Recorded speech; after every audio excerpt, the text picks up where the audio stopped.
Assalamualaikum dan salam sejahtera. Anda sedang menonton Buletin Awal ini bersama saya Nur Syazwani Safusyam. Untuk jam ini, kita mulakan dengan laporan jika Israel gagal melaksanakan perintah Mahkamah Keadilan Antarabangsa ICJ untuk mencegah pembunuhan beramai-ramai di Gaza, perkara itu boleh dibawa kepada Majlis Keselamatan Pertubuhan Bangsa-Bangsa Bersatu PBB.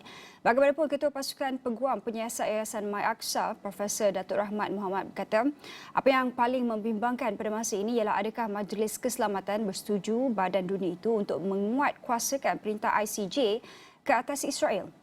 Amerika Syarikat mungkin menggunakan kuasa veto ataupun tidak bersetuju untuk melaksanakan perintah yang dibuat oleh ICJ. Cumanya kita di sini kita lihat bahawa kalau itu berlaku, maka Amerika Syarikat tidak boleh lagi mendabik dada mengatakan mereka adalah champion rule of law.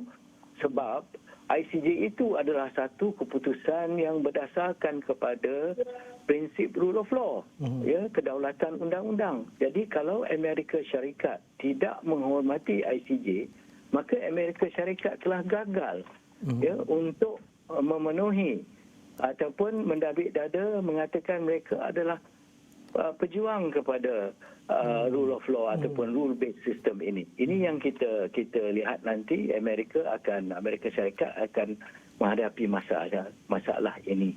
Yang pertama.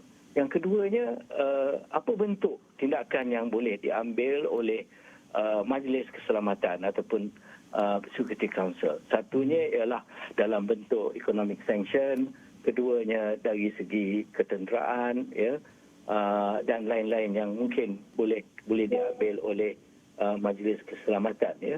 Tapi tindakan ini akan mengambil masa sebab kita tahu, ya, provisional measures ini kita tahu kita akan dapat.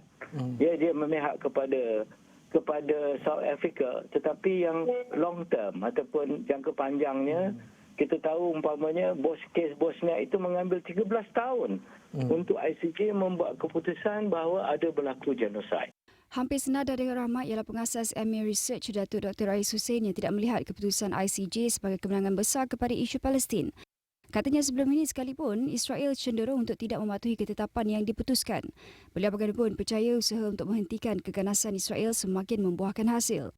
Israel tidak boleh guna pakai anti-Semitism lagi untuk mengatakan kalau kita bercakap tentang keganasan genosid Israel di Palestin ni, itu adalah anti-Semitism sebab ICJ sendiri telah menggunakan perkataan plausible ataupun kemungkinan genosid itu sedang berlaku. Kedua-duanya memberi reaksi segera tentang keputusan ICJ ke atas dakwaan genosid terhadap Palestin di Gaza yang difailkan Afrika Selatan.